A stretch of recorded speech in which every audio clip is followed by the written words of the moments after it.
Hey guys, tonight we're going on another journey through time, not to the grand palaces or famous battles you read about in textbooks, but to the forgotten corners where real people lived, breathed, and dreamed. Before you settle in, take a moment to like the video and subscribe, but only if you genuinely enjoy what we do here. And let me know in the comments where you're tuning in from and what time it is for you. It's always fascinating to see who's joining us from around the world. These aren't just stories about the past, they're about us. The things that make us human haven't changed much over the centuries. We still struggle, hope, adapt, and find beauty in the strangest places. So dim the lights. Maybe turn on a fan for that soft background. Hum, and close your eyes. Let's discover together how extraordinary, ordinary life used to be. Part 1, what if you time traveled to Victorian London? Hey guys, tonight we begin with something a little different. Instead of just learning about history, we're going to live it. So before you get comfortable, take a moment to like the video and subscribe, but only if you genuinely enjoy what I do here. And let me know in the comments where you're tuning in from and what time it is for you. It's always fascinating to see who's joining us from around the world. Now, dim the lights, maybe turn on a fan for that soft background hum, and let's ease into tonight's journey together. You wake up, but something's terribly wrong. The air tastes like metal and smoke. Your phone is gone. The bed beneath you feels different, harder, lumpier, and definitely not memory foam. Outside your window, the world has turned sepia-toned and grimy. Horse hooves clatter on cobblestones. Someone's coughing violently 3 doors down. A deep, wet sound that rattles windows and doesn't stop. Congratulations, you've just arrived in 1850s London, and your survival countdown has begun. Hour 1, your first shock. The first thing that hits you isn't the poverty or the grime, it's the smell. Imagine opening your refrigerator after a 2-week power outage, then mixing that with exhaust fumes, wet dog, and something that might once have been cabbage. That's Victorian London on a good day, on a bad day. Add raw sewage, rotting fish from the Thames, and whatever died in the alley behind the gin shop last week. You sit up in what you slowly realize isn't your bed. It's barely a bed at all. More like a pile of straw wrapped in a blanket that hasn't been washed since the Crimean War. The pillow under your head is stuffed with something that crackles when you move, possibly mixed with someone's long-forgotten sock. You're sharing this room with 6 other souls, bodies arranged like puzzle pieces around a single space that serves as bedroom, kitchen, dining room, and bathroom all at once. The guy next to you is still twitching from whatever nightmare keeps him company. His foot, grimy and calloused with toenails like yellow horn, has been inches from your face all night. There's a woman in the corner muttering prayers or curses in this light. It's hard to tell the difference. 2 children are curled together near what might be a fireplace. Though there's no fire and the chimney seems to be blocked with something you don't want to investigate. You try to stand, and every floorboard creaks a warning. The ceiling sags ominously, dripping something that could be rain, condensation, or the contents of the chamber pot from upstairs. There's one window, if you can call it that, so covered in soot and fog that it mostly just lets in the sound of cartwheels, shouting vendors, and that persistent, bone-deep coughing that seems to be London's morning anthem. You reach instinctively for your wallet to buy food, then remember with growing horror, Victorian coins, you're basically penniless. Your modern money is worthless here. Your credit cards are plastic mysteries that haven't been invented yet, and your smartphone is just a black rectangle that nobody understands. You are quite literally starting from nothing. No identification, no money, no friends, no family, and no skills that anyone here would value. The water in the wash basin is gray before you even touch it. The soap, if that's what it is, feels like sand mixed with lye and smells like it was made from things you'd rather not think about. Your hands come away technically cleaner, but somehow you feel dirtier than when you started. Your teeth feel fuzzy, your hair greasy, and your clothes, the same ones you went to sleep in, already smell like they have absorbed decades of London's particular brand of atmospheric poison. And then you step outside. The fog hits you like a physical wall. This isn't the romantic, candle-lit mist from period dramas or the gentle morning fog of your suburban neighborhood. This is London's infamous pea souper, and it's like trying to breathe through a wet sock stuffed with coal dust. The air is gray, the buildings are gray, people emerging from doorways look gray. You can't see the end of your own arm, and that shape ahead could be a lamppost, a horse, or another lost soul like yourself. Your modern lungs, accustomed to filtered air and emission controls, rebel immediately. You cough, joining the city's chorus. Your eyes water and sting. Your throat burns like you've been gargling with sandpaper. And you realize, with growing horror, that this is what Victorian Londoners breathe every single day of their lives. Children are born into this air. Old people die in it. And everyone in between just keeps breathing it because there's no alternative. The smell is a complex bouquet that assaults your senses in waves. Chimney soot mingles with sewage vapor. Horse manure blends with the acrid stench of industrial chemicals. Somewhere, someone is burning what smells like old shoes mixed with rotting vegetables. If perfume makers bottled this, it would be called Oh, the Urban Misery. And it gets into everything: your hair, your bread, your clothes, even your dreams. You try to navigate by following the sounds: the clip-clop of hooves, the rattle of cartwheels, the shouts of vendors hawking everything from hot pies to dead eels. But every step is treacherous. There are no sidewalks. Not really. What passes for pavement is shared space where pedestrians, horses, carts, and carriages all compete for the same muddy real estate. One false move and you're face down in a puddle that smells like something died in it, because something probably did. The worst part, no one looks surprised. People go about their business blindly, literally. Street lamps burn all day long and still don't help. You hear someone trip and swear in an alley next to you. Someone else's umbrella disappears into the mist like a ghost ship sailing into oblivion. A child runs past you, coughing like a lifelong smoker, and vanishes into the gray before you can even see their face. By the time you've walked a single block, your modern sensibilities are in full revolt. Everything you took for granted, clean air, safe streets, basic sanitation, has been stripped away. You're standing in one of the most advanced cities of the 19th century, the heart of the British Empire, the center of global commerce and industry, and it's trying to kill you just by existing. Hour 12, learning the rules, by noon. You've learned your first crucial lesson. Victorian London operates on different rules, not just social rules, though those are bewildering enough, but survival rules that make the difference between eating today and going hungry. Rules that separate the living from the dying in a city that seems designed to test human endurance. You've tried to find work, any work. Your modern education means nothing here. Your computer skills, useless. Your experience with customer service, office politics, or managing spreadsheets, laughable. What matters is whether you can lift heavy things for 16 hours straight without complaining, whether your hands can handle caustic chemicals without protective gear, or whether you're small enough to crawl through spaces that would give a modern safety inspector nightmares. The foreman at the first factory you approached looked you up and down like you were livestock at market. "Can you work?" he asked.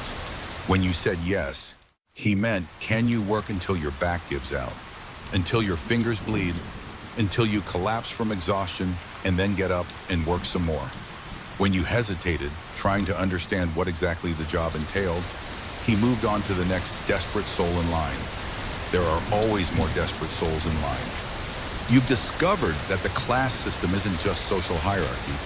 It's a physical barrier that determines everything from where you can walk to whether people will make eye contact with you. Your accent, however carefully you try to modulate it, marks you as foreign, suspicious, different. Your teeth, straight and white from modern dentistry, make you stand out like a neon sign in a world of broken, blackened stumps. People stare, and not in a good way. You're clearly not from here, and in a world where strangers often mean trouble, that's dangerous. The pickpockets found you within hours. They're everywhere, especially around the markets. And they're extraordinarily good at what they do. Children who dart around like caffeinated squirrels, slipping through crowds with supernatural agility. Adults who brush against your coat so naturally, so accidentally, that you almost thank them for the contact.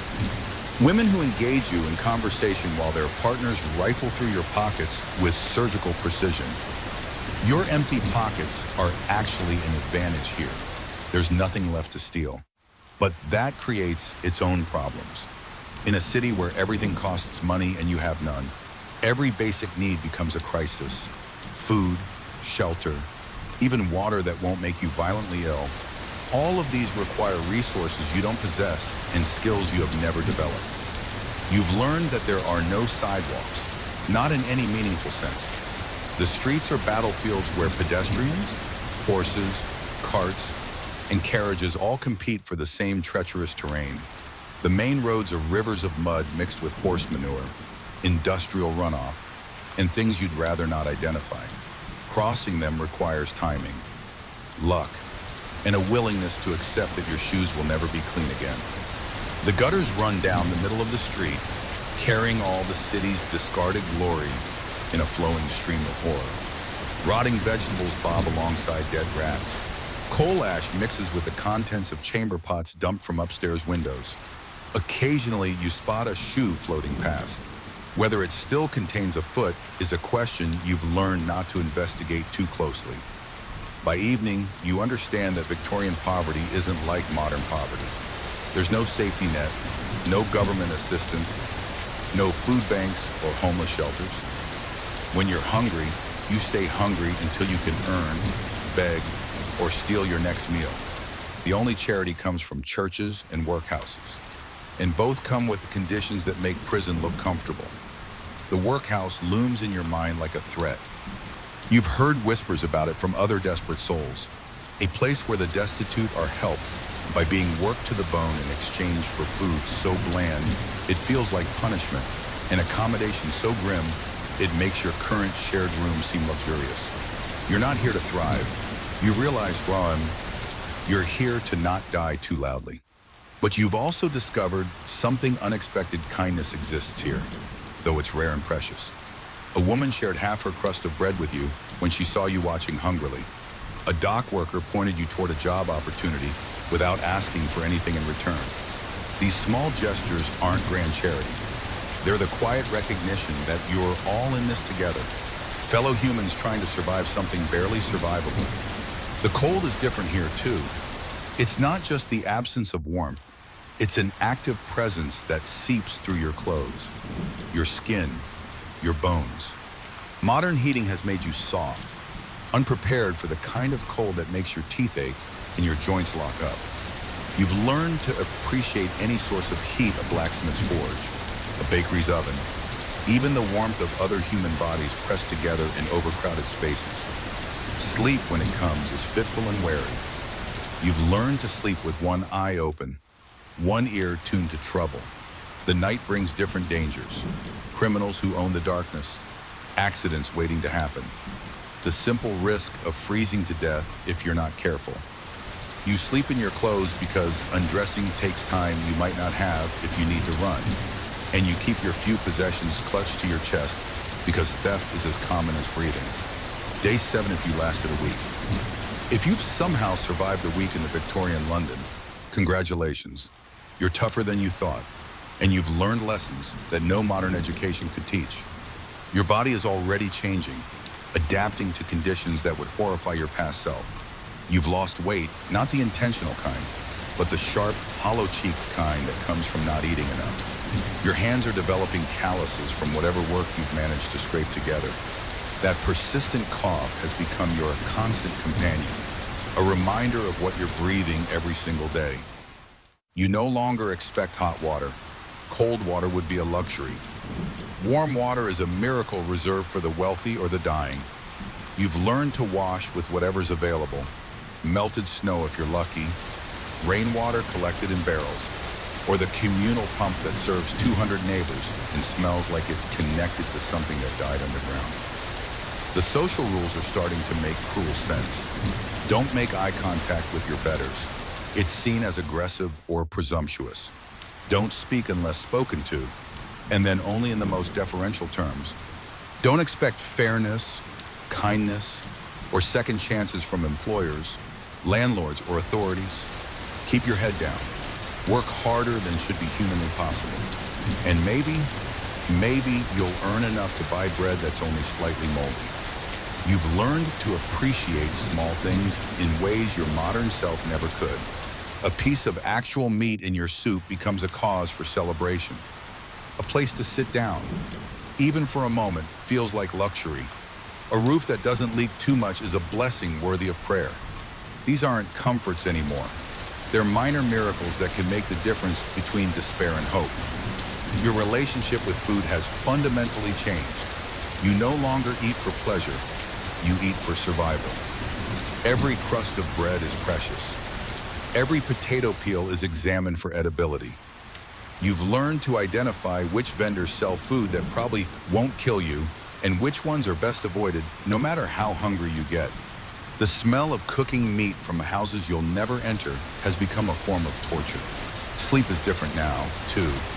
Not the deep, restorative sleep of a comfortable bed, but the light, wary rest of someone who needs to wake up instantly if trouble arrives. You've learned which sounds mean danger, the particular footsteps of someone up to no good, the creak of floorboards that shouldn't be creaking, the kind of silence that means someone is trying very hard not to be heard. But you've also discovered something remarkable about human resilience. The people here, ground down as they are by circumstances that would break most modern humans, still find ways to be human. They share what little they have with those who have even less. They laugh at jokes that aren't particularly funny just to break the crushing weight of daily existence. They sing songs in the pubs after 16-hour shifts, not because they're happy, but because singing reminds them they're still alive. The children are the most heartbreaking and inspiring part of this world. They play elaborate games with scraps of wood and pieces of string, creating entire universes from nothing. They work in factories and mines and chimneys, but they still find moments to be children, racing through alleys, sharing stolen apples, telling ghost stories that are probably true in a city full of actual horrors. Women carry burdens that would crush most modern people.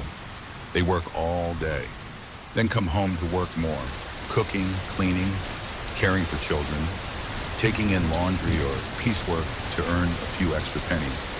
They manage household budgets that would challenge a professional accountant, stretching 3 shillings to cover rent, food, fuel, and everything else a family needs to survive. Yet somehow they find time to comfort crying children, to gossip with neighbors, to maintain tiny gardens in window boxes that bring a touch of beauty to otherwise gray lives. You're beginning to understand the rhythms of Victorian life. Up before dawn, because daylight is precious and candles cost money. Work until your body gives out, because stopping means starving. Eat whatever you can get, because hunger is a constant companion. Sleep when exhaustion finally overcomes anxiety, because tomorrow will bring the same struggles all over again. The fog no longer surprises you. It's just part of life now, like rain or hunger or the sound of coughing that never stops. You've learned to navigate by sound and smell rather than sight. You know which streets to avoid after dark, which pubs serve food that might not kill you, and which employers might actually pay what they promise. You can read the signs of disease in other people's faces, the particular pallor of cholera, the telltale cough of consumption, the desperate look of someone who hasn't eaten in days. Your modern sensibilities have been sandpapered away by necessity. You no longer flinch at the sight of children working in dangerous conditions. You envy them for having work at all. You don't recoil from the smell of human waste in the streets. You've learned to breathe through your mouth and keep walking. You don't expect authorities to help when you're in trouble. You've learned that the police are more likely to arrest you for vagrancy than protect you from crime. But perhaps most importantly, you've discovered what real community looks like. When everyone is struggling, mutual aid isn't charity, it's survival strategy. The woman who shares her fire so you can warm your hands. The man who tells you which factory is hiring. The family that makes room for one more body in their overcrowded space when the temperature drops below freezing. These aren't grand gestures. They're the daily acts of solidarity that make life possible in impossible circumstances. After a month, you're no longer a time traveler playing at poverty. You're a Victorian, shaped by the grinding reality of daily survival in one of history's most challenging urban environments. The transformation isn't just physical, though your body has certainly changed. Thinner, harder, marked by the constant struggle. Your skin has taken on the grayish tinge that comes from breathing soot every day. Your nails are permanently black. Your teeth, once your giveaway as a modern person, are now stained and beginning to loosen from poor nutrition in the acidic air. But it's your mind that's undergone the most profound transformation. You no longer think in terms of comfort and convenience. You think in terms of necessity and survival. You plan your day not around entertainment or personal fulfillment, but around the basic requirements of staying alive, finding food, earning money, avoiding disease, staying warm enough to survive the night. You've learned the unspoken rules that govern Victorian life at the bottom of society. How to defer to your social superiors without seeming servile or sarcastic. How to bargain for spoiled vegetables without offending the seller who could ban you from their stall. How to sleep in a room full of strangers without losing your possessions or your life. How to work through illness because stopping means starving, and starving means dying. The fog no longer fills you with horror. It's just weather. Deadly and familiar. You know its moods now. Can tell from the color and thickness whether it's going to be a bad day for breathing or merely a terrible one. You've learned to read the signs when the smoke from factory chimneys hangs low, when the air tastes more metallic than usual, when even the horses seem reluctant to work. On the worst days, you stay indoors if possible, covering your face with whatever cloth you can find and trying not to think about what you're inhaling. Your relationship with your body has fundamentally changed. Pain is no longer something to be immediately addressed. It's something to be endured, worked through, ignored until it becomes unbearable. A cut on your hand isn't cause for medical attention. It's cause for worry about infection, about lost work time, about whether you can afford the luxury of keeping it clean. Your modern expectation of medical care has been replaced by the Victorian reality of just hoping your body can heal itself. You understand now why a Victorian who lived through this would look at modern complaints about Wi-Fi speed or airline delays with bewilderment. You've learned what real hardship looks like, feels like, tastes like. The problems that keep modern people awake at night: job stress, relationship drama, social media anxiety, seem almost quaint compared to the simple question of whether you'll eat today or freeze tonight. But you've also gained something unexpected: a bone-deep appreciation for human resilience. These people, your people now, survive conditions that would break most modern humans. They find joy in moments so small they barely register on any scale of happiness you previously understood. They maintain dignity in circumstances specifically designed to crush it. They create beauty in ugliness, hope in despair, community in isolation. You no longer miss your smartphone. That seems absurd now, a frivolous concern from a different lifetime. You miss being warm and full. You miss sleeping through the night without worrying about tomorrow.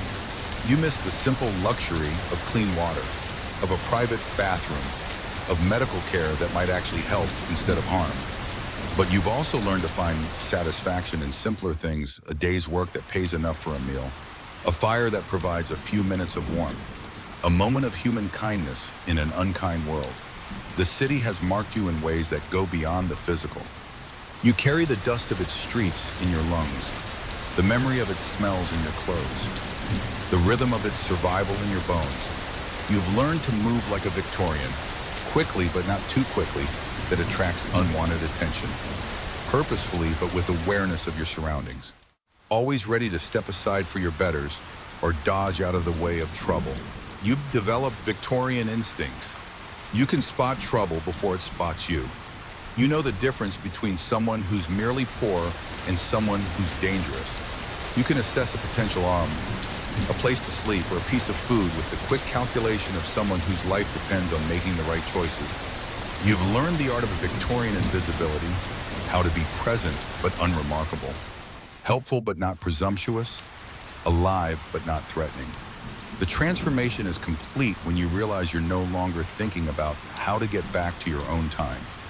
You're thinking about how to survive the winter that's coming, about whether you can save enough money to afford better lodging, about what skills you might learn to improve your prospects in this unforgiving world.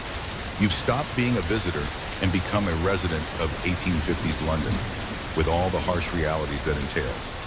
The Victorian London you've experienced isn't the romanticized version from movies and novels.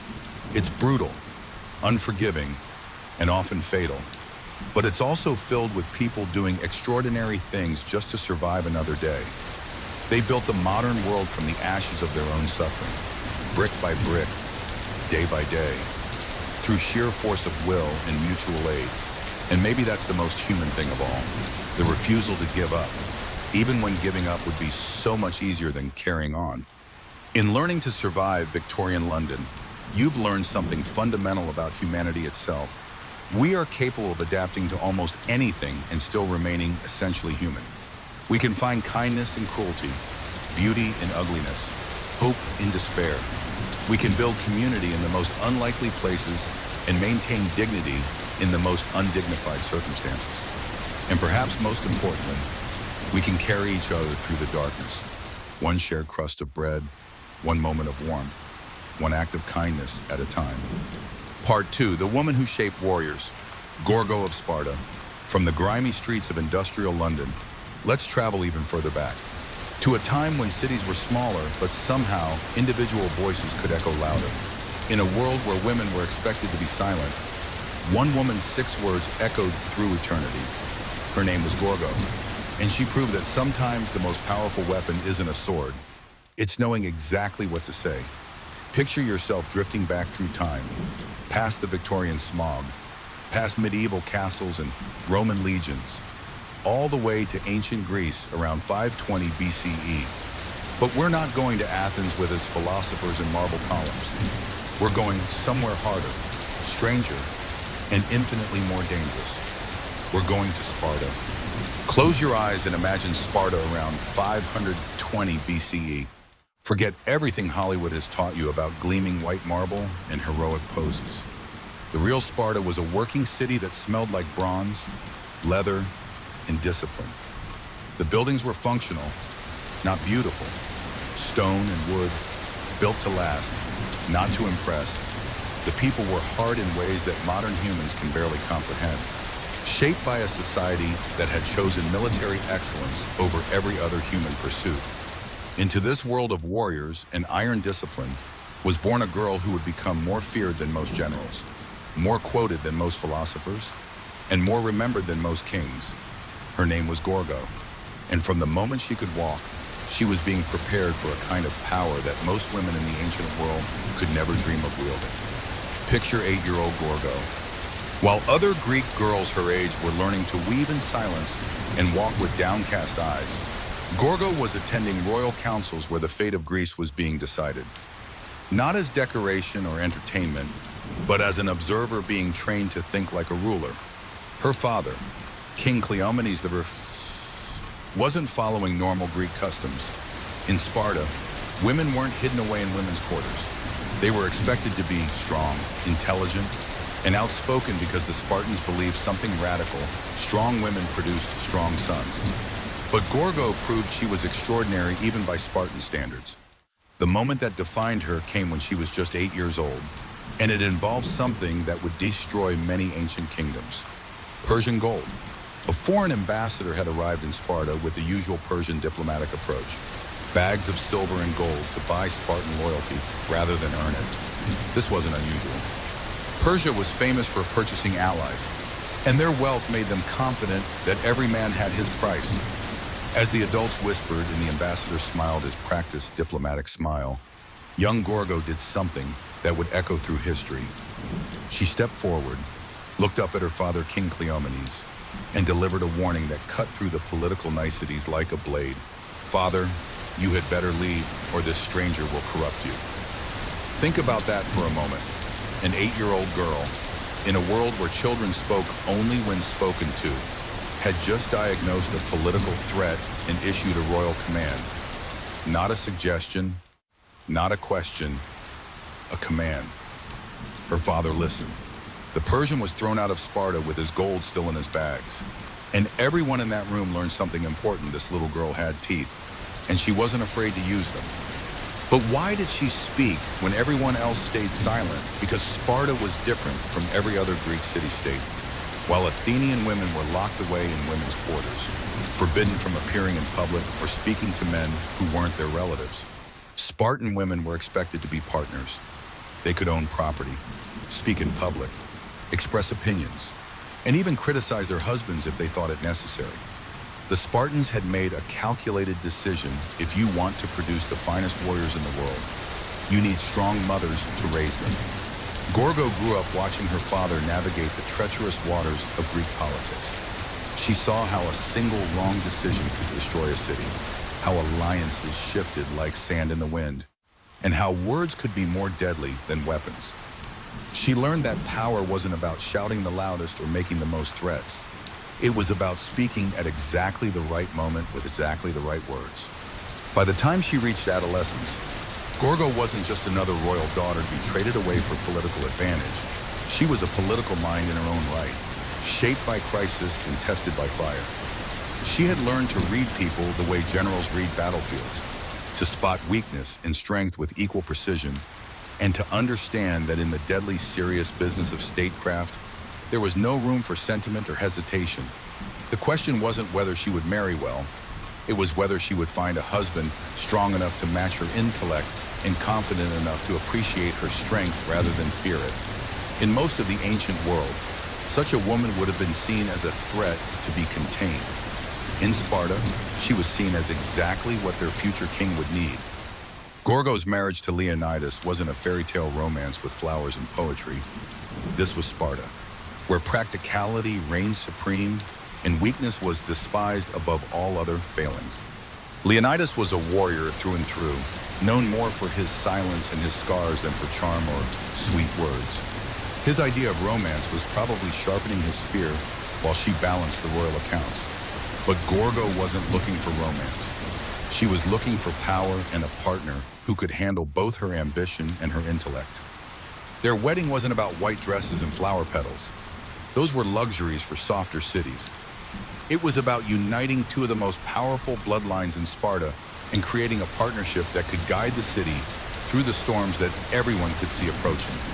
The Persian Empire was growing stronger and more ambitious every year. Greek city-states were fractured by petty rivalries, and Sparta needed leadership that could navigate both external threats and internal tensions. And what a partnership it became. Unlike queens elsewhere in Greece, who were expected to fade gracefully into the background after producing heirs, Gorgo didn't disappear from public life after marriage. In Sparta, there were no secluded women's quarters for royal wives, no endless hours of silent weaving, while men made all the important decisions. Spartan queens were expected to speak, to advise, to stand beside their kings as intellectual equals. And Leonidas knew exactly who he had married, not a decorative consort, but a strategic partner. Picture their conversations, not romantic whispers about love and dreams, but strategic discussions about the future of their city, while other Greek women were hidden from politics like some embarrassing family secret. Gorgo was helping shape Spartan policy from within the palace walls and beyond. She understood the delicate balance of Greek alliances, the growing Persian threat, and the internal rivalries that could tear Sparta apart from within if they weren't carefully managed. Their partnership was built on mutual respect in the famously terse style of their people. Spartans didn't waste words, they used them like weapons, precisely and economically. Leonidas and Gorgo likely spoke few words to each other in public, but every word counted. When Leonidas made decisions about war and diplomacy, Gorgo's voice was part of the conversation, not because she was his wife, but because she was one of the sharpest political minds in Sparta. One story captures their dynamic perfectly and reveals the kind of mind Gorgo possessed. When a foreign woman asked her why Spartan women were the only ones who ruled their men, Gorgo's reply became legendary across the ancient world, because we are the only women who give birth to men. That line wasn't just clever wordplay, it was a complete political manifesto packed into 7 words. She had summarized the entire Spartan worldview, defended her culture's unique approach to gender roles, and delivered a devastating insult to other Greek societies, all while maintaining perfect composure. She used language like a general uses tactics, every word deployed for maximum effect. When she had exposed that Persian bribe attempt as a child, she hadn't stammered or pleaded. She had issued a clear warning with the confidence of someone who expected to be obeyed. When foreign diplomats brought complex messages hidden in coded formats, she solved their puzzles with the methodical intelligence of someone trained to see through deception. As tensions with Persia escalated and it became clear that the greatest empire in the world was preparing to march against the fractured Greek city-states, their partnership would face its ultimate test. For Leonidas, this meant preparing for a war that Sparta couldn't win through conventional means. For Gorgo, it meant preparing for the possibility that she might have to say goodbye to her husband forever, and that her words might be the last gift she could give him. But this was Sparta, where even farewells were strategic, and where the right words at the right moment could shape history for centuries to come. The morning Leonidas left for Thermopylae was probably like many other mornings in their Spartan palace. No dramatic speeches or tearful farewells. Spartans didn't indulge in emotional displays that might suggest weakness or doubt. Just a king preparing methodically for war, and a queen who understood exactly what that preparation meant. But what passed between them that morning would echo through history louder than the clash of shields or the screams of dying men. As Leonidas prepared to march north with his carefully chosen 300 Spartans, Gorgo wasn't overcome with tears or desperate pleas for him to stay safe. She was a Spartan queen, raised from childhood to understand that duty came before personal desire, and that sometimes the most loving thing you could do was send someone you cared about towards certain death. The exchange between them has become one of the most famous farewells in history, though it probably lasted less than a minute and was witnessed by very few people. The traditional story says that Spartan wives told their husbands to come back with your shield or on it. But when Gorgo spoke those words to Leonidas, they carried the weight of everything she had learned about power, sacrifice, and the price of freedom. This wasn't just a wife speaking to her husband. It was one political mind giving final instructions to another. One leader providing strategic guidance disguised as personal farewell. Come back with your shield, or on it, wasn't sentiment or superstition. It was cold, calculating strategy delivered with perfect Spartan economy. In Spartan warfare, your shield wasn't just protection. It was a symbol of honor and commitment to your fellow warriors. Throwing away your shield to run faster was the ultimate disgrace. Proof that you had chosen personal survival over collective honor. Coming back on it meant being carried home dead after fighting to the last breath, having fulfilled every obligation to city and comrades. Gorgo was reminding Leonidas of something he already knew, but in a way that would stay with him through whatever horrors lay ahead. Death in honor was infinitely preferable to life in shame. If he couldn't win this impossible battle, he was to die standing, fighting, remembering that his death could serve Sparta even if his life couldn't save it. But there was a deeper political calculation in those words, because Gorgo understood the larger strategic picture in ways that most military minds couldn't grasp. Sparta couldn't afford to look weak, not with the Persian Empire watching and weighing Greek resolve. If Leonidas retreated at the first sign of overwhelming odds, it would signal to every city-state in Greece that Persian power was irresistible. That submission was inevitable. If he died heroically against impossible odds, it would inspire all of Greece to resist rather than surrender. From a cold political analysis, his death might actually be more valuable than his survival. A living Leonidas could lead only 300 men. A dead Leonidas could inspire 300,000. Gorgo knew this, and she was making sure he knew it too. She was giving him permission to die. And more than that, she was commanding him to make his death count for something larger than personal survival. Leonidas understood perfectly. He kissed his wife goodbye with the casual affection of a man leaving for a day's work. gathered his 300 chosen warriors, and marched north to face the largest army the world had ever seen. At the narrow pass of Thermopylae, he and his men held back hundreds of thousands of Persians for 3 days, buying precious time for Greece to organize its defenses and proving that Persian soldiers could bleed and die apace like any other men. When they were finally overwhelmed through treachery rather than superior fighting, they died exactly as Gorgo had commanded, standing, fighting, refusing surrender even when resistance became hopeless. The story of their last stand spread across the Greek world like wildfire, inspiring city-states that had been prepared to submit to Persian demands to instead choose resistance. Leonidas died a hero, but Gorgo's words helped forge the myth that would outlive them both. She didn't just send her husband off to die. She helped create the legend of Thermopylae itself. Her 6 words became his epitaph and Sparta's rallying cry, a reminder that some things were worth dying for and that death chosen freely was more powerful than life lived in chains. While Leonidas became immortal through his death at Thermopylae, Gorgo became immortal through the perfect words that captured everything Sparta believed about honor, duty, and the price of freedom. She had proven it that sometimes the most powerful weapon in any arsenal isn't made of bronze or iron. It's made of words spoken by someone who understands exactly what they mean and exactly when they need to be said. After Leonidas' death at Thermopylae, many queens would have slipped quietly into mourning, perhaps disappearing from public life entirely to grieve in appropriate feminine silence. Not Gorgo. In fact, her influence only grew stronger after her husband's heroic death. She had become more than just a widow.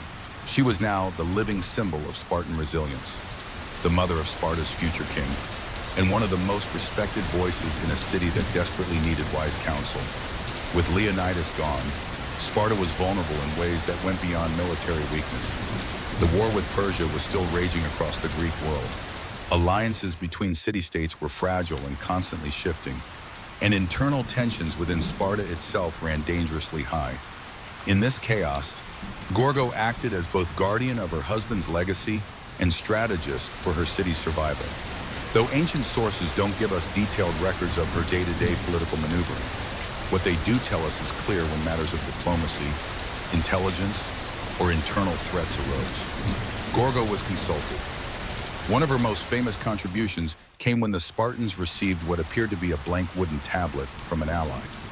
The writing surface had been scraped clean and covered with wax, making it look like an unused writing tablet of no importance. The men of the Spartan council were completely baffled by this apparent non-message. What was the point of sending an empty tablet? Was it some kind of insult? A mistake, but Gorgo, applying the same analytical mind that had spotted Persian bribery when she was 8 years old, looked at the puzzle differently. She calmly instructed the men to scrape off the wax coating. Beneath it, carved into the wood itself, lay a hidden message warning of Persia's planned invasion, intelligence that helped Sparta prepare for the battles ahead and quite possibly save thousands of Greek lives. This wasn't luck or feminine intuition. It was the same razor-sharp intelligence that had been analyzing political threats since childhood. Gorgo had solved a diplomatic puzzle that could have cost Sparta everything, proving once again that her mind was one of the most valuable weapons in the Spartan arsenal. In a world where information could mean the difference between victory and annihilation, she had demonstrated the kind of strategic thinking that made survival possible. But her influence extended far beyond crisis management and intelligence analysis.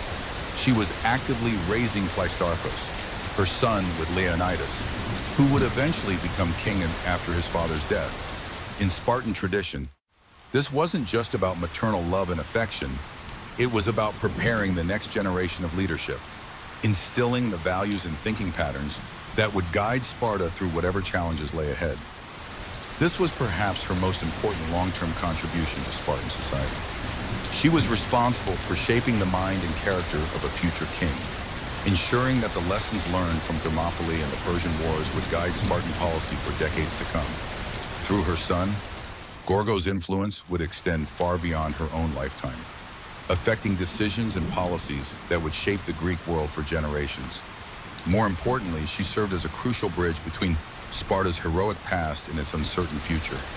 The city emerged from the Persian Wars with immense prestige throughout the Greek world, hailed as the protector of Greek freedom and the embodiment of resistance against tyranny.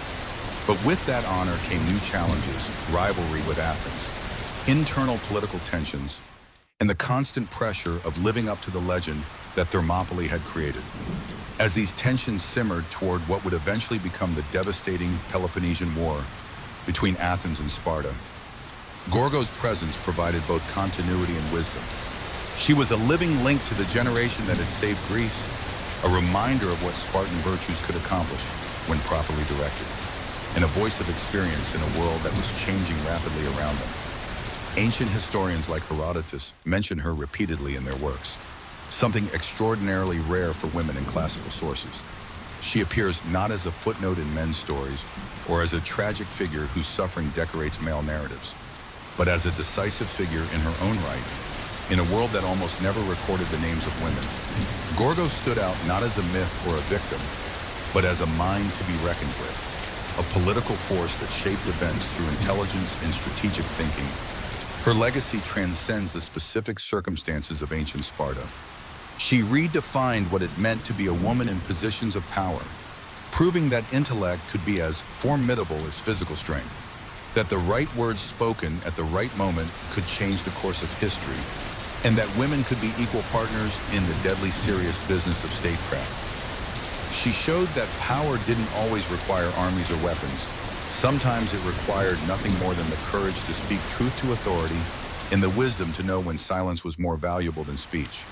Today, over 2,500 years later, her name is still remembered not because she was beautiful or tragic or scandalous, but because she was formidable.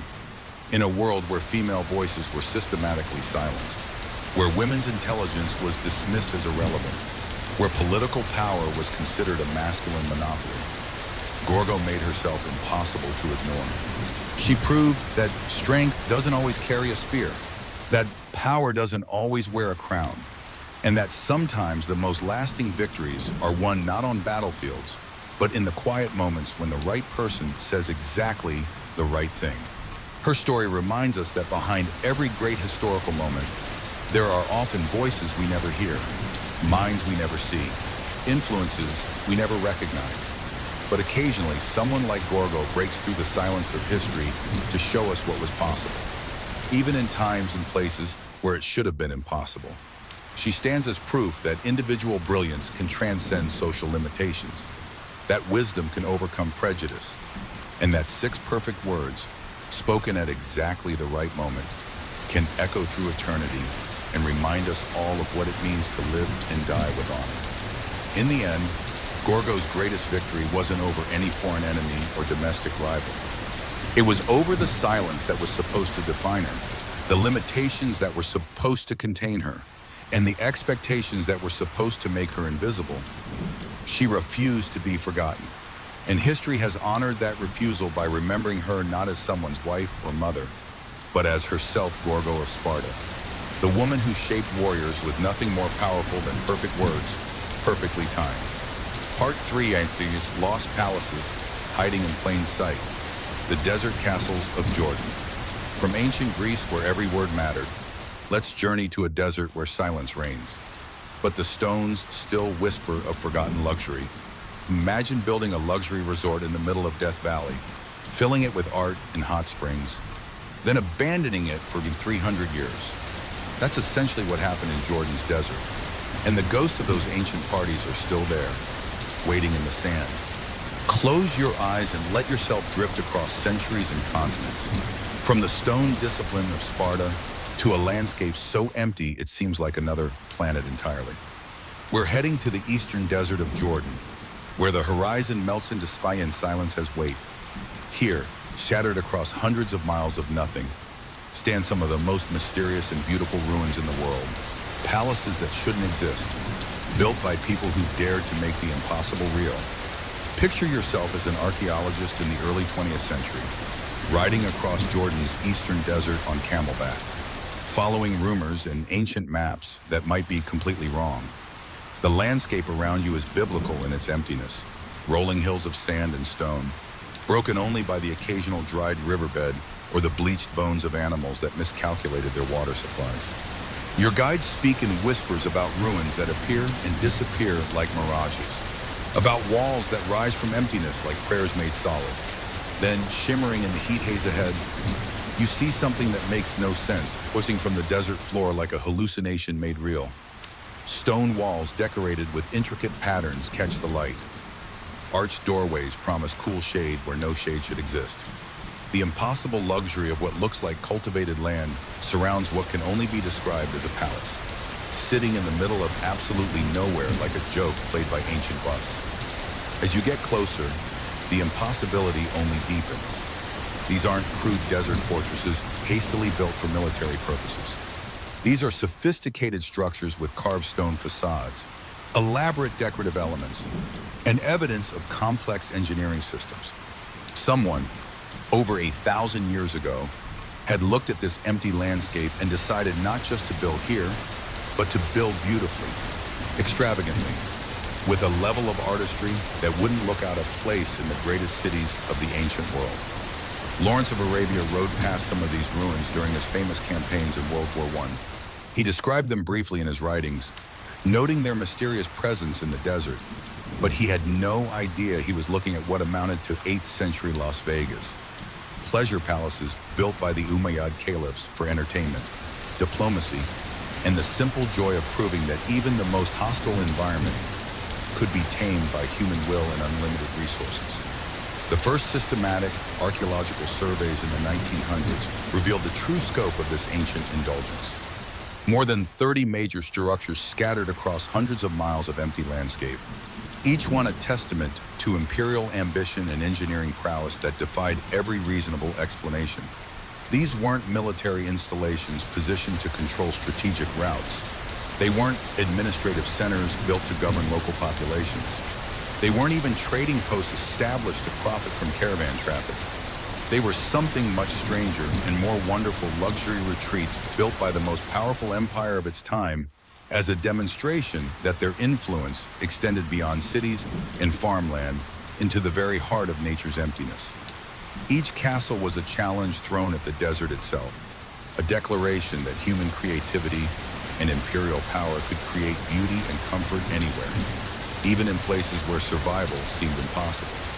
But the real mystery wasn't what these buildings were, it was why anyone would build them in such seemingly impossible locations. The sites made no strategic sense from any conventional military or economic perspective. No major trade routes passed through these areas. No water sources made them natural stopping points. No natural defenses made them logical fortress locations. Just empty desert stretching to every horizon, broken only by the occasional low hill or dried riverbed. The answer, when it finally emerged from decades of archaeological investigation and historical research, revealed something fascinating about the Umayyad dynasty and their unique relationship with power, luxury, and the natural world. These weren't military installations or administrative necessities. They were statements, bold, expensive, utterly confident declarations that the most powerful empire of its time could transform any environment, no matter how hostile, into a setting for imperial grandeur. Each castle represented a different facet of this imperial swagger. Some were hunting lodges where caliphs could pursue their favorite sport far from the protocol and constraints of urban court life. Others were diplomatic retreats where sensitive negotiations could be conducted away from the prying eyes and listening ears of the capital. Still others were simply pleasure palaces where the wealthy and powerful could escape the heat, crowds, and political pressures of Damascus, yet to enjoy luxuries that seemed almost magical in their desert settings. But they were also something more profound than mere retreats or entertainment venues. They were laboratories where the Umayyads experimented with new forms of art, architecture, and cultural expression that would have been controversial or impossible in more traditional urban settings. Far from the watchful eyes of religious conservatives and political rivals, the desert castles became spaces where Islamic civilization could explore its relationship with the classical traditions it had inherited and the diverse cultures it now governed. Imagine you're a foreign diplomat arriving at Qusayr Amra in the year 730 CE. after what feels like weeks of camel travel across landscapes so barren, it makes the surface of Mars look hospitable. You've been riding through terrain that seems actively hostile to human life, navigating by stars and following guides who claim to know where they're going, but whose confidence seems to waver with each passing sand dune. Your water supplies are running dangerously low. Your clothes are crusted with salt and sand, and you're beginning to wonder if this diplomatic mission was actually an elaborate form of execution disguised as an honor. Your throat feels like you've been gargling with sandpaper. Your lips are cracked and bleeding. The sun has turned your exposed skin various shades of red and brown, and you're pretty sure you've lost weight you couldn't afford to lose. The camels smell terrible. Your guides smell worse. And you're beginning to smell like something that died several days ago. Every step forward feels like a small victory against a landscape that seems designed to kill anything foolish enough to enter it. Then, rising from the shimmering heat like a mirage that refuses to disappear no matter how many times you blink, you see it. Stone walls decorated with geometric patterns that seem to dance in the wavering air. Arched doorways that promise blessed shade. The impossible sight of green plants. Actual vegetation growing in this waterless hell. You've found the Caliph's desert retreat, and you're about to discover what absolute power can create when it's unleashed on an empty landscape with unlimited resources and unlimited imagination. Your first shock comes the moment you pass through the entrance. Outside, the desert sun is merciless, a physical presence that seems determined to cook you alive inside your own clothes. But the moment you cross the threshold, you're enveloped in coolness that feels almost supernatural. The walls are thick limestone that absorbs heat during the day and releases it slowly at night, creating natural air conditioning that puts modern systems to shame. Clever architectural features channel the slightest breeze into cooling drafts that flow through the building like invisible rivers of comfort. But it's the decoration that truly takes your breath away. What's left of it after days of breathing superheated sand? These walls shouldn't exist, let alone be covered in art that rivals anything in Damascus or Constantinople. Frescoes cover nearly every surface, depicting hunting scenes where nobles pursue exotic animals. Musicians playing instruments you recognize from Persian and Byzantine courts. Women bathing in elaborate pools. Astronomical charts that map the heavens with scientific precision. And even mythological figures from Greek and Roman legend. In a culture that would later become famous for avoiding human figures in religious art, these paintings are almost scandalous in their boldness. They show wine being consumed, music being enjoyed, and pleasures being pursued that later, more conservative Islamic dynasties would consider inappropriate. But here, in the vast privacy of the desert, the Umayyads felt free to experiment with artistic forms that pushed the boundaries of what Islamic art could be. The audience hall is where serious business gets conducted. But even on here, politics mixes with pleasure in ways that would be impossible in a more formal urban setting. The Caliph receives you while reclining on silk cushions imported from China, surrounded by courtiers who speak half a dozen languages and represent the cosmopolitan nature of the Umayyad Empire. Servants appear with refreshments that seem impossible in this setting, cool drinks served in crystal goblets, fresh fruits that must have been transported hundreds of miles through the desert, delicate pastries that speak of skilled cooks and well-stocked kitchens. Everything needed to conduct high-level diplomacy is here. Translators, scribes, maps, and the kind of luxury that impresses foreign dignitaries and demonstrates imperial power. But it's all wrapped in an atmosphere of relaxation and informality that would be unthinkable in the rigid protocol of an urban palace. Here, away from the watching eyes of courtiers and competitors, real negotiations can take place, genuine relationships can be built, and the serious business of empire can be conducted in an atmosphere of surprising intimacy. Then comes the real revelation, the baths.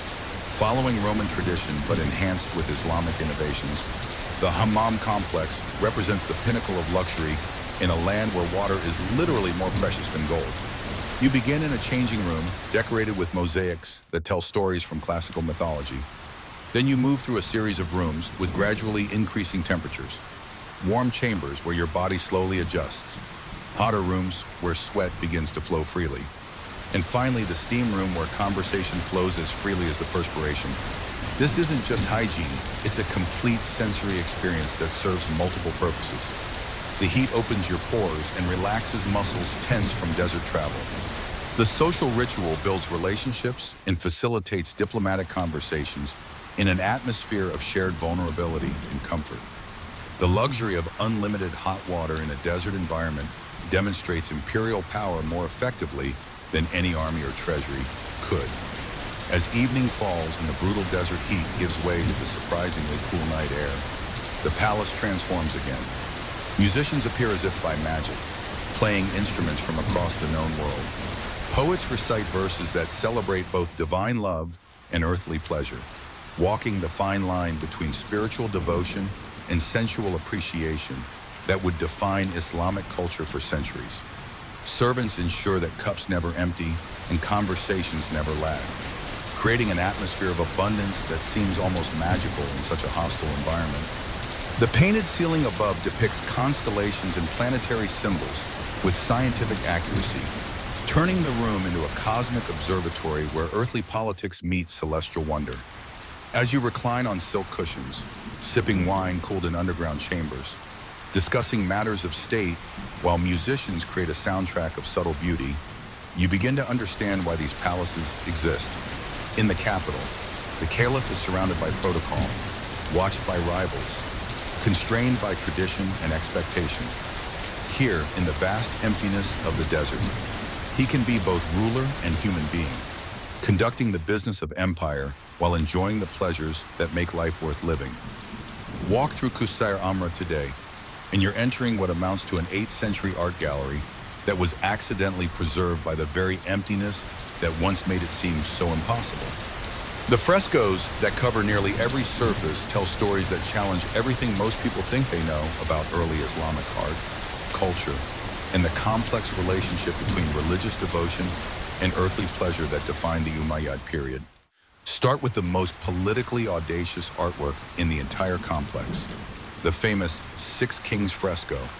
Here, painted in vivid colors on a wall in what was literally the middle of nowhere, are the rulers of the known world, the Byzantine emperor with his distinctive crown, the Persian Shah in his elaborate robes, the Negus of Ethiopia with his royal regalia, and others, all apparently paying homage to the Umayyad Caliph. Its visual propaganda so bold it takes your breath away, a claim painted in permanent pigments that even in this remote desert palace, all earthly power acknowledged Islamic supremacy. But it's the other paintings that really reveal what happened in these desert retreats and challenge our assumptions about early Islamic culture.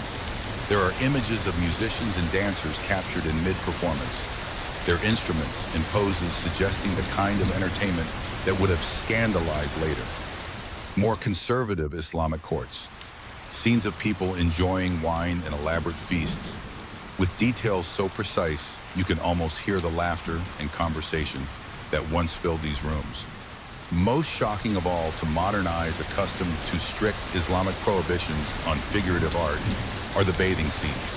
Nude figures enjoying the luxury of unlimited water in artistic compositions that wouldn't look out of place in a Roman villa or Byzantine palace. These walls witness pleasures that would make Victorian art critics faint, and activities that later Islamic dynasties would consider grounds for religious censure. The astronomical ceiling represents perhaps the most sophisticated blend of science and art in the entire complex.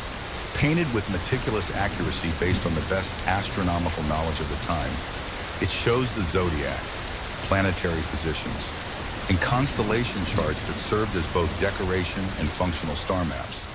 This wasn't just pretty decoration, it was cutting-edge science, combining Greek astronomical traditions with Islamic innovations and Persian astrological knowledge to create a cosmic map that was both beautiful and useful. What makes these images so remarkable isn't just their artistic quality or their controversial subject matter, but what they reveal about Umayyad identity and the unique cultural moment they represent. This was a dynasty that saw itself as heir to multiple civilizations: Roman engineering, Persian luxury, Byzantine artistry, and Arab military prowess. They weren't destroying the past or rejecting foreign influences. They were synthesizing everything valuable from the cultures they had conquered into something new and uniquely Islamic. The frescoes are visual manifestos declaring that Islamic civilization could embrace and improve upon everything that came before. The Greek mythological figures aren't pagan corruption. They're evidence of cultural confidence. The astronomical charts aren't secular science divorced from religious devotion. They're attempts to understand the divine order of creation. The scenes of earthly pleasure aren't rejection of spiritual values. They're celebration of the good things God has provided for human enjoyment. But why did the Umayyads feel free to create art that later Islamic dynasties would consider controversial or inappropriate? The answer lies in the unique circumstances of these desert retreats and the particular historical moment they represent. Far from the eyes of religious conservatives in urban centers, separated from the protocol and scrutiny of public court life, these palaces became laboratories where Islamic culture could experiment with forms of expression that pushed boundaries and explored possibilities. These weren't public buildings where religious propriety had to be maintained for political reasons. They were private spaces where power could express itself without apology or explanation. The Umayyads were still close enough to their pre-Islamic cultural roots to remember other ways of being, still confident enough in their religious devotion to explore the boundaries of what Islamic art could become. The walls also remember diplomatic secrets that helped shape the medieval world. Treaties were negotiated in these rooms. Alliances formed over shared meals. Rebellions planned in conversations that seemed casual but were anything but. The desert location wasn't just about luxury and privacy, it was about security. Who could eavesdrop on conversations held in the middle of empty wasteland? Who could infiltrate gatherings where every approach could be watched for miles in every direction? Hidden in the stonework and preserved in the fading pigments are inscriptions in multiple languages: Arabic, Greek, Latin, Persian, evidence of the cosmopolitan nature of these gatherings and the multicultural character of the Umayyad Empire. These weren't just Arab rulers governing Arab subjects. They were multicultural emperors ruling subjects who spoke dozens of languages, practiced various faiths, and brought diverse traditions to the business of government and diplomacy. The desert castles were meeting places where different traditions encountered each other, mixed freely, and created new synthesis that would influence Islamic civilization for centuries. They were workshops where Persian administrative techniques met Arab military culture, where Greek scientific knowledge combined with Islamic religious devotion, where Roman engineering innovations merged with desert survival skills developed over millennia of Bedouin experience. Today, these desert castles face enemies their builders never imagined and challenges that make the original construction seem simple by comparison. Climate change brings more extreme temperatures and weather patterns that accelerate the natural decay processes that have been slowly claiming these structures for over a millennium. Tourism pressure creates foot traffic and environmental changes that threaten delicate frescoes and unstable walls. Even the growing urbanization of Jordan brings air pollution and vibrations from distant highways that gradually shake ancient foundations. The harsh desert that once protected them from human interference has become a double-edged sword. The extreme temperature fluctuations, blazing heat during the day, surprising cold at night, cause stones to expand and contract in cycles that slowly tear apart mortar and crack foundations. Sandstorms that can last for days scour exposed surfaces and fill interior spaces with abrasive particles. Occasional flash floods, rare but devastating, can damage structures built to withstand everything except the sudden arrival of more water than the desert usually sees in an entire year. UNESCO has recognized Qusayr Amra as a World Heritage Site, acknowledging its unique importance to world culture and committing international resources to its preservation. But conservation efforts face enormous technical and financial challenges that push the boundaries of what's possible with current preservation technology. How do you stabilize thousand-year-old frescoes in a climate that can swing 50 degrees between day and night? How do you protect delicate artwork from sandstorms while still allowing the scholarly access necessary for ongoing research? How do you balance the tourism income that helps fund preservation efforts with the environmental damage that too many visitors can cause. The restoration work itself reveals new secrets on a regular basis. Advanced imaging techniques show hidden layers of painting, earlier decorative schemes that were painted over when tastes changed or political circumstances shifted. Chemical analysis of pigments reveals trade networks that stretch from Spain to China. The blue came from Afghanistan mines, the gold from Nubian sources, the artistic techniques from Constantinople workshops. These weren't just buildings, they were nodes in a global economy that connected cultures and continents in ways that wouldn't be seen again until the modern era. X-ray analysis reveals construction techniques that combine Roman engineering with local adaptations, showing how the Umayyads absorbed and improved upon the architectural knowledge they inherited. Ground-penetrating radar uncovers foundation systems and underground chambers that suggest these complexes were even more elaborate than the visible ruins indicate. Each new discovery adds pieces to a puzzle that becomes more complex and fascinating with every advance in archaeological technology. But perhaps most importantly for our understanding of history and culture, these ruins challenge modern assumptions about the medieval Islamic world in ways that force more nuanced and accurate historical perspectives. The stereotype of rigid, conservative societies focused solely on religious observance and hostile to artistic innovation dissolves when confronted with evidence of astronomical observatories, philosophical debates, and artistic experimentation hidden in the desert. The Umayyads revealed in these ruins weren't creating religious orthodoxy or enforcing cultural uniformity.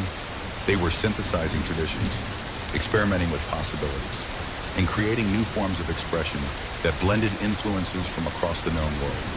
They were cosmopolitan rulers governing a multicultural empire and actively encouraging the kind of cultural cross-pollination that produces genuine innovation. Modern visitors often arrive at these sites expecting something like a mosque or religious school, only to find rooms decorated with zodiac symbols, bathing scenes, and astronomical instruments. It's cognitive dissonance that forces a more complex understanding of Islamic civilization and its relationship with art, science, pleasure, and power. These weren't just religious leaders following strict interpretations of Islamic law. They were practical politicians governing diverse populations and creating synthesis between different traditions. The castles also offer important lessons for contemporary Middle Eastern politics and cultural development. Here's concrete evidence of a time when Islamic rulers embraced diversity, celebrated learning, and created spaces where different traditions could coexist and cross-pollinate productively. It's a reminder that the current tensions between tradition and modernity, between religious devotion and secular learning, between cultural authenticity and foreign influence, aren't inevitable or eternal features of Islamic civilization. For archaeologists, historians, and cultural scholars, these sites continue yielding new insights into medieval Islamic civilization, ancient astronomical knowledge, early Islamic art, and the complex processes of cultural synthesis that shape all major civilizations. Recent excavations have revealed sophisticated hydraulic systems that made luxury possible in impossible locations, advanced astronomical instruments that contributed to Islamic scientific achievements, and evidence of scientific experiments conducted in these seemingly remote locations. The desert castles weren't just pleasure palaces for wealthy rulers. They were centers of learning and innovation where theoretical knowledge met practical application, where scientific instruments were tested and refined, where astronomical observations contributed to the mathematical and scientific achievements that would later influence European Renaissance thinking. Perhaps most poignantly, they remind us that even the most powerful civilizations are temporary, that human ambitions are always subject to forces beyond human control. The Umayyads created beauty in impossible places, built luxury that defied natural limitations, and left artistic treasures that still dazzle modern viewers with their sophistication and ambition. But in the end, the desert reclaimed them all. Sand covers their courtyards, wind erodes their walls, and time slowly dissolves their ambitions into the silence that surrounds them. Yet something essential endures in these ruins. In the fragments of frescoes that still glow with ancient colors, in the bones of sophisticated architecture that still demonstrate engineering prowess. in the very audacity of their placement in landscape that seems to forbid human presence. These structures speak across centuries about human ambition, creativity, and the eternal desire to leave something beautiful behind. They challenge our assumptions about the past, complicate our narratives about Islamic civilization, and remind us that history was far stranger, more wonderful, and more complex than we usually imagine. Standing in these ruins today, surrounded by silence so complete it seems to have weight, looking up at painted ceilings where ancient astronomers once mapped the heavens, you can almost hear the echoes of those vanished gatherings, the music, the conversation, the laughter of people who dared to bring civilization into the heart of emptiness and, for a brief moment in the long sweep of history, succeeded completely. Part 4. How humans invented time. The history of calendars. Those desert palaces mark time with star charts painted on ceilings. Which brings us to humanity's eternal obsession, capturing time itself. Right now, you know exactly what time it is, what day, what month, what year. You can plan meetings weeks in advance, schedule vacations months ahead, and even book flights for dates that haven't happened yet. But imagine if you didn't have any of that. Imagine if time was just light and dark, hot and cold, with no names, no numbers, no way to plan beyond tomorrow. That was humanity for most of our existence. This is the story of how we caught time and put it in a box. Close your eyes and drift back through the centuries we've already visited, past the Umayyad astronomers painting constellations on desert palace ceilings, past Gorgo's perfectly timed words that echoed through eternity, past the Victorian workers trudging through fog-choked streets to jobs that started when the factory whistle blew. Go back further, past written history, past the first cities, past the invention of agriculture itself, to a time when humans had language and tools and fire, but no way to measure the passage of days except by watching the sky. 30,000 years ago, your ancestors looked at the same moon you see tonight. But for them, it wasn't romantic or mysterious. It was their calendar, their clock, their only way of measuring the passage of days beyond the simple rhythm of sunrise and sunset. They lived in a world where time was immediate and physical, where planning meant watching the sky and hoping to read tomorrow's weather in tonight's clouds. Picture life before time had names or numbers. You wake when the sun rises because that's when you can see to hunt, gather, or defend yourself from the things that hunt you. You sleep when darkness falls because that's when predators emerge and accidents happen in the dark.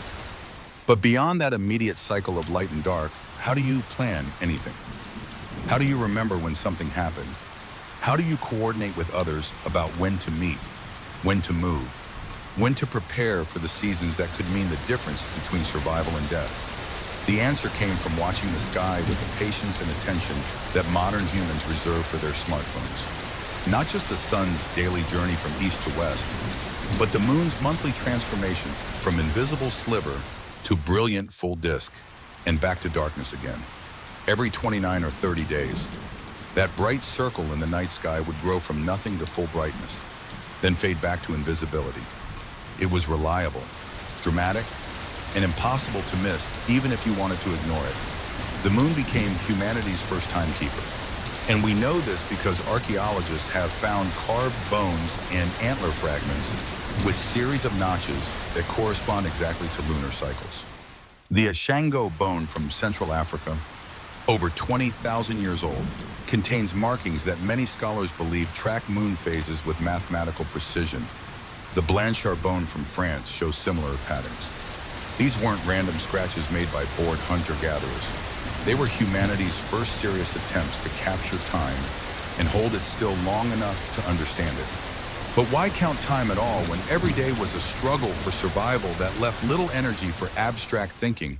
Because even Paleolithic humans discovered they needed to plan beyond tomorrow.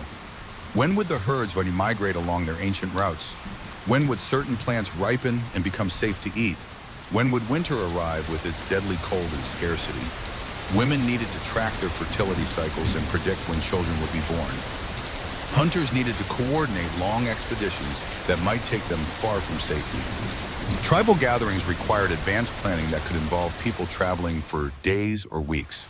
The moon provided a framework for all of this planning, a celestial metronome that beats steadily through the chaos of daily survival. Your ancestor 30,000 years ago might have said something like, "Meet me at the watering hole when the moon is full again." Not because they had words for month or appointment, but because they recognized patterns in the sky and could use those patterns to organize life beyond the immediate struggle for food and shelter. Think about what a cognitive leap this represented.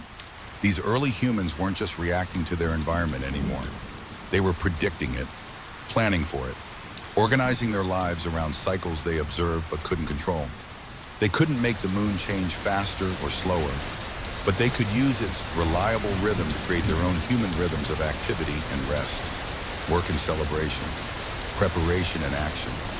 The most fascinating aspect of these early timekeepers is how universal they were across different continents and cultures, from Africa to Europe to Asia.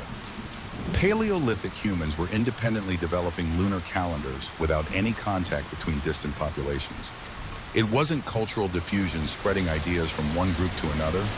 It was convergent evolution, the same solution arising independently wherever humans looked up at the night sky and started paying attention to what they saw. Before writing existed, before agriculture was invented, before permanent settlements replaced nomadic wandering, humans were already trying to impose order on the apparent chaos of time. They couldn't control the weather or predict earthquakes, but they could count moon cycles and plan their lives around those predictable celestial rhythms. In scratching marks on bones and stones, in creating the first calendars, they were taking the first crucial steps towards civilization itself. These early timekeepers remind us that the human need to understand and organize time isn't a modern invention or a byproduct of industrial society. It's something fundamental to our species, as basic as language or tool use.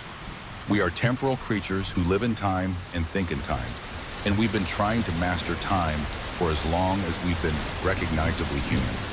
As humans settled into agricultural communities and began building the first cities, their relationship with time became more complex, more sophisticated, and infinitely more sacred. Farmers needed to know precisely when to plant their crops and when to harvest them. Mistakes in timing could mean famine and death. Religious leaders needed to schedule festivals and ceremonies that honored the gods at exactly the right moments. Kings needed to coordinate tax collection, military campaigns, and public works projects across territories that might span hundreds of miles. The simple lunar calendars of hunter-gatherers evolved into sophisticated systems that governed every aspect of civilized life. And for these ancient societies, controlling time meant participating in divine order itself.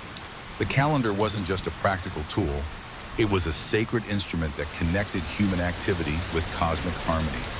In ancient Mesopotamia, priests climbed at ziggurats not just to be closer to the heavens, but to observe celestial movements with a devotion and attention that modern scientists reserve for particle accelerators. For the Babylonians, astronomy wasn't separate from theology, it was the same thing. The gods spoke through the movements of stars and planets, and understanding their messages required careful observation, precise calculation, and mathematical sophistication that wouldn't be surpassed for thousands of years. The Babylonians created remarkably accurate calendars that balanced both lunar months and solar years with mathematical elegance. They divided time with stunning precision, a 7-day week that we still use today, a 360-day year with careful adjustments for the remaining days, and even a base 60 number system that still influences how we measure minutes, seconds, and degrees of celestial motion. But this wasn't about efficiency or convenience. It was about divine order. By measuring time correctly, they believed they were aligning human society with cosmic harmony and ensuring that earthly activities matched heavenly rhythms. The Egyptians took a different but equally sophisticated approach. Their calendar was tied intimately to the Nile's annual flood, the life-giving event that transformed their desert kingdom into the most fertile land in the ancient world. When Sirius, the brightest star in the night sky, reappeared at dawn after months of absence, it signaled that the flood was coming within days. This heliacal rising of Sirius marked the Egyptian New Year, not an arbitrary date chosen for political convenience, but a moment when the heavens announced the rebirth of their entire civilization. Egyptian priests developed one of the most sophisticated calendar systems in the ancient world, 365 days divided into 12 months of 30 days each, plus 5 extra days dedicated to the gods and treated as a time outside normal time. It was remarkably close to the actual solar year and far more practical than the purely lunar calendars that other civilizations struggled to reconcile with seasonal realities. But even this mathematical precision served religious purposes.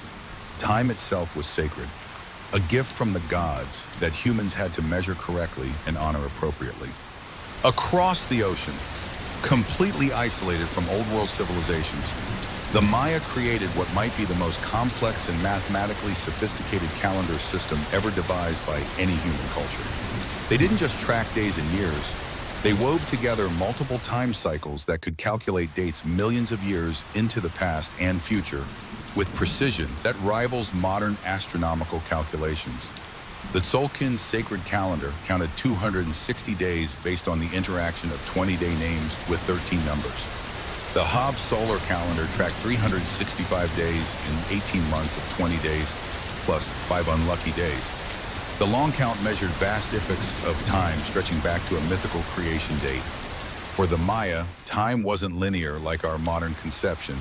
It was cyclical, layered, and alive with spiritual significance. Every day had its own character, its own spiritual energy, its own prophetic meaning that could influence everything from personal decisions to imperial policy. Kings timed their coronations to coincide with the auspicious dates calculated years in advance. Wars were planned around celestial events that would favor victory. Even minor decisions like planting crops or conducting trade consulted the calendar's wisdom to ensure success. These ancient calendars reveal something profound about early civilizations that modern secular society has largely forgotten. They saw time as divine rather than mechanical. Controlling the calendar meant controlling reality itself, participating in the cosmic order that governed everything from the movements of planets to the rise and fall of empires. Priests who could predict eclipses were demonstrating their connection to divine knowledge. Kings who could schedule festivals to honor the gods at precisely the right moments were proving their legitimacy as earthly representatives of heavenly power. The calendars weren't just practical tools for organizing society. They were religious instruments that connected human activity with divine will. To keep time correctly was to honor the gods and maintain cosmic harmony. To lose track of time or calculate dates incorrectly was to invite chaos, not just in practical affairs, but in the spiritual realm that governed all earthly events.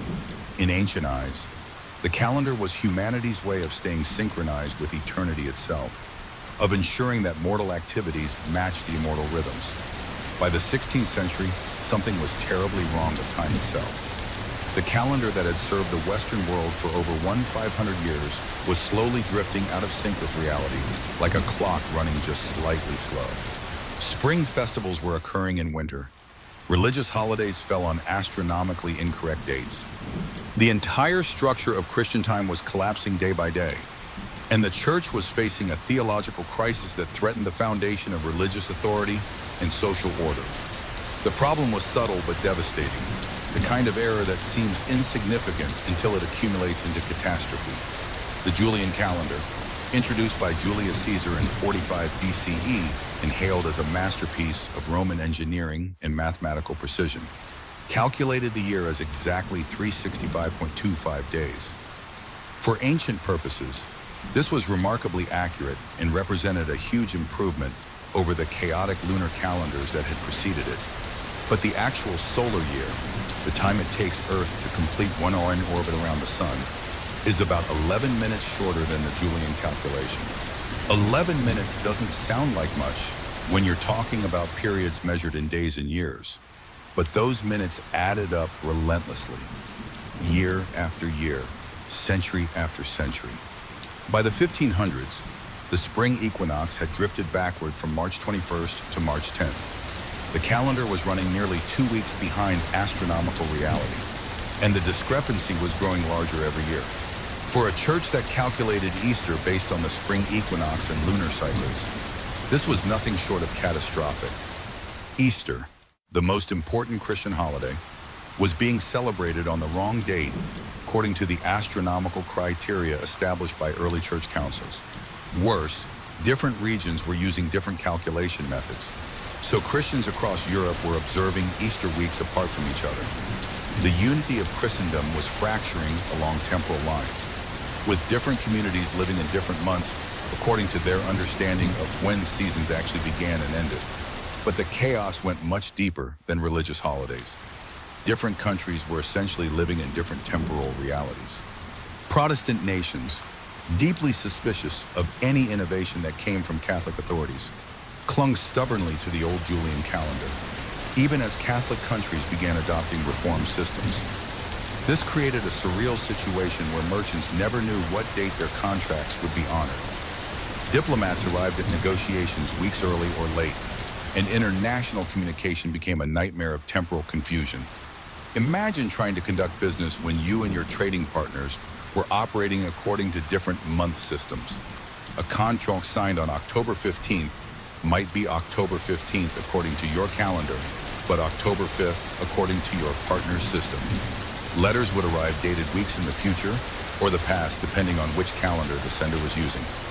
Ships would miss their scheduled departures because captains and port authorities couldn't agree on what day it was, let alone what time. The problem became political as much as practical. Time itself had become a weapon in the religious wars that were tearing Europe apart. Catholic calendar, Protestant calendar. The choice wasn't just about astronomical accuracy. It was a declaration of religious and political loyalty that could determine whether you were considered friend or enemy by neighboring rulers. To adopt the wrong calendar was to submit to the wrong religious authority and potentially invite invasion or economic retaliation. Some regions tried to manage the chaos by keeping both calendars simultaneously, maintaining parallel temporal systems that satisfied different political and religious requirements.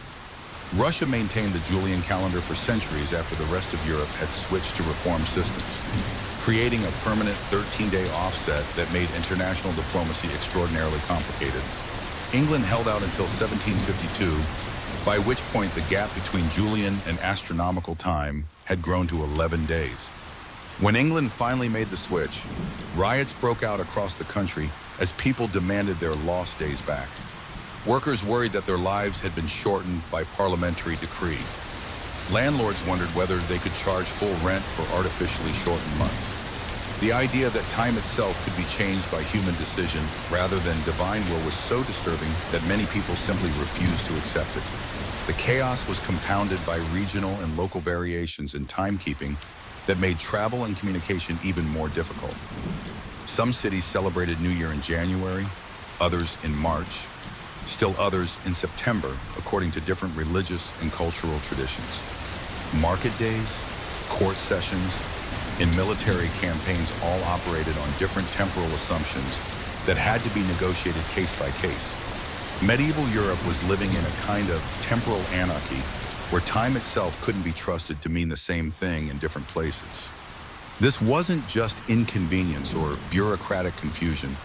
It was undermining the basic structures of civilization that depended on coordinated activity. How do you run an empire when different provinces are living in different months? How do you coordinate armies when generals can't agree on what day the battle is supposed to start? How do you maintain religious unity when the faithful can't even agree on when to celebrate their holiest days? The solution, when it finally came, would require papal authority, mathematical precision, and the political will to simply delete days from history.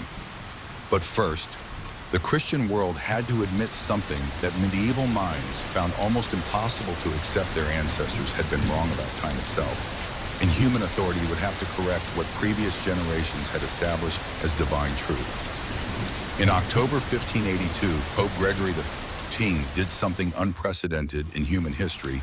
He deleted 10 days from the calendar by papal decree. October 4th, 1582, was immediately followed by October 15th, 1582, erasing 10 days from existence as if they had never happened. A stroke of the papal pen had literally rewritten time. And the modern world was born in that temporal gap between medieval chaos and mathematical precision. The Gregorian calendar reform was the most ambitious attempt to fix time in all of human history. Guided by Jesuit astronomers and mathematicians who combined religious devotion with scientific precision, Gregory's team didn't just adjust the current calendar. They redesigned the fundamental rules of timekeeping to prevent the error from recurring. The solution was elegant in its mathematical complexity. Keep the basic 4-year leap year cycle inherited from the Romans, but skip the leap day in years divisible by 100 unless they're also divisible by 400. This seemingly simple rule change meant that 1600 was a leap year as expected, but 1700, 1800, and 1900 were not, while 2000 was. The mathematical precision was stunning. This brought the calendar's accuracy to within 26 seconds per year of the actual solar cycle. So precise, in fact, that it won't need another major adjustment for approximately 3,000 years. It was a triumph of mathematical thinking applied to cosmic reality, human intelligence imposing order on celestial mechanics. But adoption wasn't immediate, universal, or peaceful. Protestant countries viewed the Gregorian calendar with deep suspicion, seeing it as a Catholic power play disguised as scientific reform. The idea that the Pope could change time itself seemed like an intolerable assertion of papal authority over temporal matters that should be governed by secular rulers. Religious and political resistance meant that different regions continued operating on different temporal systems for centuries. England didn't adopt the Gregorian calendar until 1752, by which point the error had grown from 10 days to 11. When Parliament finally authorized the change, popular riots erupted across the country with crowds demanding, "Give us back our 11 days." People worried that their lives had been artificially shortened by government decree. Workers demanded full pay for weeks that no longer officially existed. Landlords faced legal challenges about whether they could charge full rent for months that had been shortened by legislative action. Russia, even more suspicious of Western innovations and papal authority, held out until after the Bolshevik Revolution in 1918. This created the bizarre situation where Russia was celebrating New Year nearly 2 weeks after the rest of Europe had already moved on to January. Russian ambassadors had to carry dual calendars and carefully specify which temporal system they were using when signing treaties or making appointments. International diplomacy required constant translation, not just between languages, but between different versions of time itself. The social disruption was enormous, but ultimately temporary, as the practical benefits of calendar accuracy overwhelmed initial resistance. Trade relationships required synchronized timing. Scientific observations needed standardized dating systems. Military campaigns couldn't afford temporal confusion that might cause reinforcements to arrive weeks late. Gradually, the economic and practical advantages of the Gregorian system made adoption inevitable regardless of religious or political objections. The Gregorian calendar succeeded not because of papal authority or mathematical elegance, but because of practical necessity. As science, navigation, commerce, and diplomacy became increasingly international, the world needed a shared system of time that worked across political and religious boundaries. The Gregorian calendar was simply too accurate and too useful to ignore. Regardless of its Catholic origins or the political implications of adoption. But the real revolution wasn't just in calendar reform. It was in humanity's fundamental relationship with time itself. For the first time in history, time was no longer sacred, mysterious, or controlled by religious authorities. It was mechanical, predictable, and subject to human manipulation based on mathematical calculation rather than divine revelation. The same scientific thinking that fixed the calendar would eventually create clocks accurate to billionths of a second and synchronize human activity across continents in time zones. Today, we live by international atomic time, based on the vibrations of cesium atoms and accurate to 1 second every 300 million years. GPS satellites carry atomic clocks that must account for Einstein's relativity to maintain accuracy. Computer networks synchronize to universal time standards that coordinate everything from stock trading to airline schedules to internet communications. We've achieved precision in timekeeping that would seem like magic to any previous generation of humans. Yet despite all this technological sophistication, we still celebrate New Year's Eve with the same excitement and hope as ancient humans watching for the sun's return after the winter solstice. We still feel the rhythm of weeks and months in our bones. We still mark birthdays and anniversaries as if these arbitrary dates had cosmic significance that transcends mathematical calculation. The calendar may have become mechanical and precise, but our relationship with time remains fundamentally human. From scratches on Paleolithic bones to atomic clocks orbiting Earth, humans have never stopped trying to capture time and make it serve our needs. We've succeeded beyond our ancestors' wildest dreams, creating precision they couldn't imagine and coordination they would consider miraculous. But we've also learned something humbling no matter how accurately we measure time. We can't control it, slow it down, or save it up for when we need it most. In the end, the history of calendars is really the history of human ambition. Our eternal desire to impose order on Queso, to find patterns in the cosmic dance, and to create meaning from the simple fact that days pass and seasons change. We've measured time down to the quantum level and synchronized human activity across the globe. But we still don't understand what time really is or why it flows in only one direction. And maybe that's the most human thing of all, building elaborate systems to control something that ultimately controls us. Finding comfort in the illusion of temporal mastery while riding the river of time toward destinations we can't predict or prevent. The calendar we use today represents thousands of years of human effort to understand our place in the cosmic order, to coordinate our activities with celestial rhythms, and to create shared frameworks for the activities that make civilization possible. It's both a triumph of mathematical precision and a reminder of our limitations, a tool that serves us well while reminding us that we are temporal creatures living in time rather than masters of it. And in that tension between control and acceptance, between precision and mystery, we find something essentially human: the refusal to stop trying to understand our universe, even when that universe keeps secrets we may never unlock. Conclusion, and that's tonight's journey through forgotten corners of human experience. From surviving Victorian fog to shaping Spartan warriors, from building oases in deserts to catching time in calendars, we've seen how people in every era found ways to create meaning, beauty, and order in challenging worlds. What connects a Victorian factory worker coughing through London, smog, to a Spartan queen advising her king? What links an Umayyad caliph building pleasure palaces in empty desert to a Paleolithic human scratching moon cycles on a bone? It's the same fundamental human drive, the refusal to simply survive, the insistence on creating something more, whether it's dignity in poverty, wisdom in warfare, beauty in emptiness, or order in chaos. The Victorian Londoners we visited didn't just endure their brutal conditions. They built the foundation of the modern world. Gorgo didn't just survive in a warrior culture. She helped shape its values for eternity. The Umayyads didn't just rule an empire. They created synthesis between civilizations. Our timekeeping ancestors didn't just count days. They invented the very concept of coordinated human activity. These stories remind us that the problems keeping people awake 100 or 1,000 years ago weren't so different from ours. How do you survive difficult conditions? How do you influence others? How do you create beauty and meaning?